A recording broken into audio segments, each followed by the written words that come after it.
국민들께서 이제 윤석열 후보만큼이나 이분 얼굴 제일 많이 보셨다고 하더라고요. 뭐 TV에 나오는 거 말고 실제로 대면할 때 그만큼 사실 이번 선거 기간 동안 전국 누비시면서 가장 많이 국민들 만나시고 또 뭐 섬까지 들어가셔가지고 힘들게 고생하신 분입니다. 이준석 당대표님 모셨습니다. 네, 안녕하십니까. 안녕하십니까. 뭐 사실 이번 선거 초반부터 지금까지 가장 많이 회자되고 있는 게 이제 비단 주머니. 네. 선거 전에 비단 주머니 말씀하셨는데 네.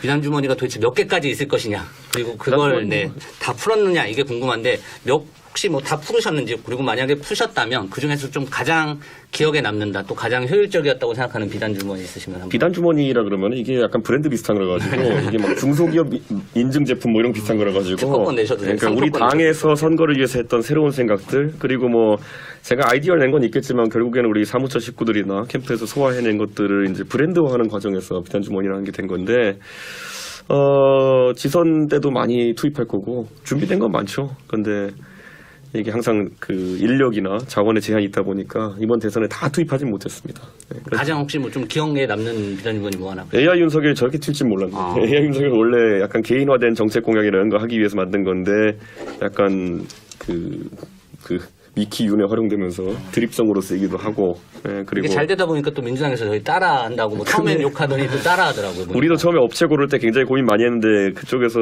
급하게 찾다 보니까 활용할 수 있는 정도의 업체를 못 고른 것 같은데 그거 원래 하기로 마음먹으면 한 달 정도 걸리거든요. 네. 그리고 아마 지금은 우리가 이제 선거 끝나기 전이니까 공표할 수 없는 수치들이 좀 있는데 이번에 선거에 굉장히 큰 변화를 가져준 게 하나가 호남 편지일 거예요. 호남 편지는 실제로 지금은 말할 수 없지만 나중에 데이터를 제가 말씀드리면 호남 편지 전과 후는 완전히 다릅니다. 아무래도 호남 편지 방금 말씀하셨는데 그거는 당대표 때보다 호남에 정말 많이 가셨어요. 거의 뭐 거기 살다시피 하셨는데 호남에 그렇게 많이 간 이유와 또 가셔서 느끼신 점들이 많으실 거라 생각하는데 말씀 좀 부탁드리겠습니다. 선거를 큰 틀에서 구도를 짤 때 결국에는 전장이 어디가 되느냐가 굉장히 중요해요. 그러니까 지금까지는 우리가 4번 연속 지는 선거 하면서부터 어떤 문제가 있었냐면은 박근혜 대통령 대선 그 이후부터는 민주당이 노골적으로 부산에 대해 가지고 이제 전장으로 삼는 경우가 굉장히 많았어요. 그래가지고 실제로 20대 총선에서도 부산이 흔들면서 저희가 당이 이제 고생을 했었던 그런 기억이 있는데 부산에서 부산의 이슈를 가지고 그게 언론에 계속 나오면서 이렇게 공약 A를 내고 그럼 A-를 내고 이렇게 하면은 어쨌든 우리가 부산이 우세 지역이었는데 평준화가 좀 돼요, 표가. 그렇기 때문에 이번에 호남 공약에 대해 가지고 많은 분들이 이제 고민하신 왜 그러냐. 그럴 시간에 차라리 영남 가가지고 우리 우세 지역에서 투표를 올리는 게 낫지 않냐 이렇게 얘기하는 게 있었는데 그건 이제 그거 할 사람들은 지역에서 국회의원들이 하면 되는 거고 대전략 측면에서 호남에서 호남의 이슈가 언론에 계속 대두되고 그걸로 찬반이 형성되게 되면은 민주당이 정신을 못 차려요. 왜냐하면 그 전장에서 한 번도 싸워본 적이 없기 때문에 호남에서 이런 이슈 전쟁을 한 번도 해본 적이 없기 때문에 말 그대로 이번에 민주당이 우왕좌왕했죠. 쇼핑몰이나 뭐 특히 뭐 이런 쇼핑몰도 그렇고 갑자기 호남에 250만 장 편지가 갔다고 하니까 이거 뭐 어떻게 해야 되느냐. 그래 따라할 수도 없는 거고 그리고 뭐 그거 외에도 다도회 같은 경우에는 굳이 따지면은 호남 국회의원들도 안 가는 그렇죠. 곳인데 그런 이슈들을 이제 잡고 가다 보니까 아마 그런 게 좀 당황스러웠을 거예요. 민주당에서는. 그래서 전장이 호남이 되는 게 굉장히 중요했다. 그게 이번 선거에서 기세 싸움에서 굉장히 중요한 지점이었다 이렇게 말씀드린 거예요. 저는 얼마 전 그저께였나요? 대표님 그 인별그램에서 그 사진 한 장 올리신 게 있었어요. 10년 전인가 처음 이제 정치 시작하실 때 그 민주당에서 한나라당만큼은 찍지 말자 현수막 이렇게 하고 고개 숙이는 그거 보고 좀 충격적이셨다 그랬는데 실제로 돌아다닐 때 좀 약간 기류가 변한 거 이런 것 좀 많이 느끼셨나요? 그때 19대 때 이제 그 이정현 의원님이 광주 서구을에 도전했을 때 그때는 이제 통진당이랑 민주당이 연합 공천을 했어요. 그래가지고 그때 오병윤이라는 사람이 이제 광주 서구에 나왔었는데 그 사람들이 이제 아무래도 이제 이정현 대표가 워낙 세게 나오니까 나중에 진짜 이정현 대표가 40% 받았을 거예요. 그러니까 질 것 같은 위기가 드니까 지역 감정도 아니고 거의 무슨 새누리당을 어떻게 찍냐 이런 식으로 나왔던 거죠. 근데 그게 저는 사실 정당을 누굴 찍느냐는 국민 개인의 선택인데 그걸 밑도 끝도 없이 우리가 남이가보다 더 심한 거잖아요. 그렇죠. 그렇죠. 그러니까 저는 그거는 굉장히 그때 저 28살인 저한테 굉장히 큰 충격을 줬던 거고 언젠가 한번 갚아주겠다 이런 생각하고 있었고 이번에도 광주 서구 가가지고 요새 열심히 했습니다.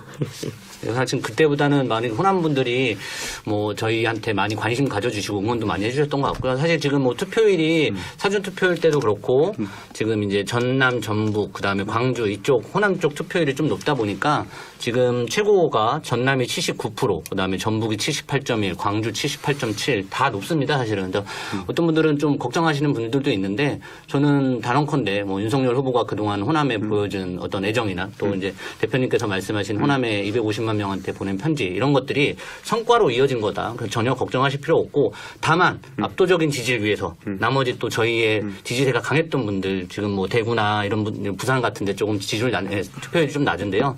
지금 아직 시간 남았습니다. 지금 한 35분 정도 남았는데 빨리 투표장 가셔서 투표하셨으면 좋겠습니다. 원래 이거 투표율 경쟁하면 세종이 보통 1등 해요.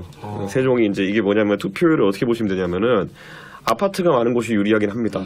아파트가 많은 곳은 투표수가 가까이 있기 때문에 가기도 편하고 근데 약간 이례적인 곳이 이제 전남, 전북 같은 곳인데 이거는 예전에 정치적으로 호남이 좀 고립되었을 때 그때 문화적으로 형성된 게 있어서 그런 거고 그래서 아마 원래 보통 일반적인 선거에서 전국 단위 선거에서 호남과 TK가 한 3, 4% 정도 원래 차이가 나요. 그게 그 투표율이. 그래서 지금도 그 추세에서 크게 벗어나진 않은 거니까 여기 대해서 뭐 너무 이례적이다 이렇게 볼 필요는 없을 것 같고 오히려 세종이 80을 못 넘기면 그게 이례적입니다. 세종은 오히려 공무원들이 많이 있는 곳이고 거의 100% 아파트 지역이기 때문에 투표율이 높아야 되는데 그렇게 안 나온다는 건 좀 이례적인 그런 상황이겠죠. 전남에서 저는 이제 섬에 계신 분들이 대표님 보시고서 뭔가 좀 투표해야겠다 하고서 많이 나온 걸로 좀 해석을 하고 싶고요. 이번에 그래서 저는 이제 전남, 전북, 광주 다 해서 30% 우리가 목표치를 갖고 있지만은 그와 별개로 호남 지역에서 그 투표소별로 1등하는 투표소는 한번 꼭 찾아가고 싶습니다. 우리 투표가 가장 많이 나온 곳은 가서 주민들에게 좀 인사를 드리고 그리고 또 그런 곳부터 우리가 찾아서 인사드리고 또 지역에 필요한 거 있는지 살펴보고 이렇게 해야 될 것 같아요. 너무 좋은 것 같습니다. 지금 당선 공약 어떻게 윤석열 후보 당선 공약을 미리 말씀하셨습니다. 당선되면 그리고 또 전남, 광주, 호남에서 저희가 1등하는 투표소 나오면 대표님이 직접 찾아가신다고 하니까요. 호남에서도 저희 지지하실 분들 지금 지지하실 분들 빨리 가셔서 투표하시면 좋을 것 같아요. 제 기억에 호남에서 원래 저희가 1등하던 투표소가 그 소록도일 거예요. 과거에 유경수 여사께서 그 봉사하셨던 그런 것들 기억하고 있는 분들이 있는 것 같고 또 고흥에 이제 로켓 쏜 나로도 그쪽이 저희가 잘 나오는 쪽인데 이번에도 그쪽이 좀 잘 나올 것 같은데 하여튼 볼 거고요. 광주에서는 또 많은 분들이 잘 모르시는 게 광주가 세종에 이어가지고 가장 젊은 도시예요. 평균 연령이 41세 정도밖에 안 되거든요. 그렇기 때문에 이번에 광주의 젊은 세대 많은 기대를 하고 있고 적어도 저는 확신합니다. 광주에서 20대에서는 우리 후보가 과반을 하지 않을까. 네, 그런 확신하고 있습니다. 지금 젊은 세대 말씀 주셨는데요. 사실 이번에 오늘 이제 저희가 선거 투표 동료 방송하면서 잠깐 뭐 간과한 부분이 있는데 이번에 이제 공직선거법이 개정되면서 만 18세도 이제 투표가 가능하게 되면서 약 한 11만 명 정도가 지금 투표권을 얻게 되었습니다. 뭐 누구보다 사실은 소중한 투표권입니다. 어떻게 보면 본인들이 이제 지금 18세 되시는 분들이 대학을 갈 때, 군대를 갈 때, 취업 고민을 할 때까지 그때까지 대한민국을 이끌 대통령 그리고 그 대통령이 만든 정책을 가지고 앞으로의 인생을 살아갈 대한민국의 미래를 바꿀 대통령을 진짜 뽑으실 세대가 지금 그 만 18세이기 때문에 11만 명 분들 혹은 11만 명의 자녀를 가지거나 아니면은 뭐 형이나 동생을 가지고 있으면 빨리 가서 투표하라고 좀 독려 좀 해주시기 바랍니다. 네, 아무래도 이번에 그 처음 투표권 얻은 분들 같은 경우에는 첫 투표하시는 성향이 계속 이제 유지되는 경향이 있거든요. 20대 때 노무현 대통령을 좋아했던 분들이 지금 40대가 돼가지고 아직까지 민주당을 강하게 지지하는 것처럼 지금 20대나 아니면 10대 이제 새로운 투표를 하는 분들이 꼭 이번에 윤석열 후보의 어떤 비전이나 정책을 보고 우리 쪽 투표했으면 좋겠습니다. 이제 뭐 30분 뒤면 확진자들이 투표를 시작할 텐데 뭐 앞서도 아까 대표님이 원내대표님이랑 다 이야기를 했지만 이제 투표 부실이 여실히 드러났지 않습니까? 그래서 그 확진자분들이 100만 명 가까이 되는데 그분들이 또 나라를 또 바꿀 수 있는 표기도 그렇죠. 하거든요. 네. 그래서 준비 미흡이나 이제 다소 부족하지만 투표를 하러 또 나가야 되기 때문에 대표님께서 그런 분들에게 좀 또 한마디 해주신다면. 뭐 이제 오미크론이 이제 그 지배종이 되면서 사실 그렇게까지 건강에 대한 위협은 크지 않은 상황 속에서 결국엔 투표를 많이 하셨으면 좋겠다라는 생각이고 이게 사실 이번에 선관위가 한 달 전부터 이게 예측됐음에도 불구하고 완벽한 준비를 하지 않았다는 거는 저희가 끝까지 따져 물을 수 있도록 하겠습니다. 그런데 이게 이게 이런 게 있어요. 선거가 이제 부정이냐 아니냐 이런 담론이 너무 커지진 않았으면 좋겠는 게 이게 투표에 참여하는 유권자 수가 거의 한 2천만, 3천만 가까이 되잖아요. 네. 그럼 이거 관리하는 게 사실 완전 무결할 수는 없습니다. 그렇기 때문에 우리가 당 차원에서 계속 살피는 거는 의도성이 있는 어떤 그런 움직임들이 있느냐. 예를 들어서 누가 만약에 투표용지를 2장 받았다라는 게 나오면 저희가 끝까지 파봐야죠. 그래가지고 이것이 어떤 투표 결과를 왜곡시키기 위한 의도였느냐, 아니면 뭐 장부 오기에 의한 것이냐, 이런 것들은 세밀하게 저희가 끝까지 따져가지고 이거 선거 관리에 앞으로는 더 선관위가 열과성을 다하도록 저희가 만들겠습니다. 그리고 오늘 투표 종료되는 시점이 이제 얼마 안 남았는데 선관위원장께서는 간보지 말고 빨리 좀 거짓 표명하셨으면 좋겠습니다. 전 사실 이제 선관위 얘기하면 선거관리위원회잖아요. 네. 선거관리위원회가 사실 선거 관리만 했으면 좋겠습니다. 네. 왜냐하면 선관위가 지금 유권 해석도 하고 네. 뭐 투표 동력도 하는데 이게 과연 선관위 원래의 그 설립 취지가 맞는지, 그리고 사실 그걸 또 할 능력과 뭐 그 재량이 되는지, 그것부터 문제이기 때문에 선거 관리라도 좀 제대로 했으면 좋겠다. 그러니까 선거관리위원회가 사실 기획조직 비슷하게 돌아가고 지역별로 사무실이 있지만 대부분의 개표 사무나 투표 사무는 보통 지자체 공무원들에게 이렇게 위탁하는 경우가 많은데, 그러다 보니까 뭐 지자체 공무원들이 어제까지 동사무소 일 보다가 주민센터 일 보다가 갑자기 투표 사무에 대해서 뭘 그렇게 알겠습니까? 그 애초에 기획 짜인 대로 이제 하는 걸 텐데, 이번에 애초에 그 기획이 부실했다는 거죠. 그렇기 때문에 저는 당장 이제 가서 이제 우리 지지자들 중에 가면은 뭐 어떤 그런 실수나 이런 게 나오면은 그 지자체 공무원들한테 막 이렇게 항의하시는 분들이 있는데 그분들도 긴급 투입된 분들이 많아요.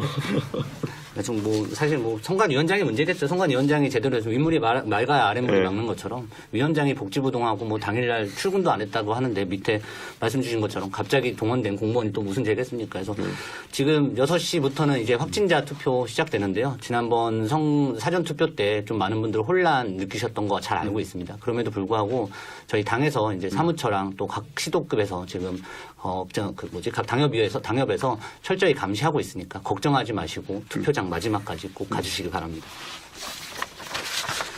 혹시 뭐 이제 시간이 얼마 남지 않아가지고 대표님께서 또 이 대선을 치르면서 12년도 때부터 또 대선을 또 치러 오셨기 때문에 아쉬운 점이 있으시다면 뭐 한 말씀 좀 부탁드리겠습니다. 12년 때 내가 뭘 알았나 싶은데 12년 때는 그냥 여기 계급장에 다이아몬드 한 2개 정도 있는 그거였고 지금이야 별 달고 하는 거지만은 근데 12년 선거 때는 정말 체계적으로 짜인 그런 어떤 그러니까 친박과 친이라는 세력은 결국 2007년과 2012년 거치면서 누가 집권해도 이상하지 않을 만큼 선거 준비 오래 한 집단이었고, 우리는 지금 사실 연이은 패배 이후에 당세가 많이 위축된 상황 속에서 지난 1년 동안 일궈온 거기 때문에 느낌이 좀 다르긴 한데, 어쨌든 이번에 선거 참 새로운 방식으로 치렀기 때문에 어느 때보다 감회가 새롭고, 특히 젊은 세대와 호남의 지지층을 확장할 수 있다 그러면은 우리 당의 미래에 굉장히 파란불이 들어온 것이고, 아니면 우리 진짜 큰일 난 겁니다. 이번에 결과를 보고 진짜 젊은 세대와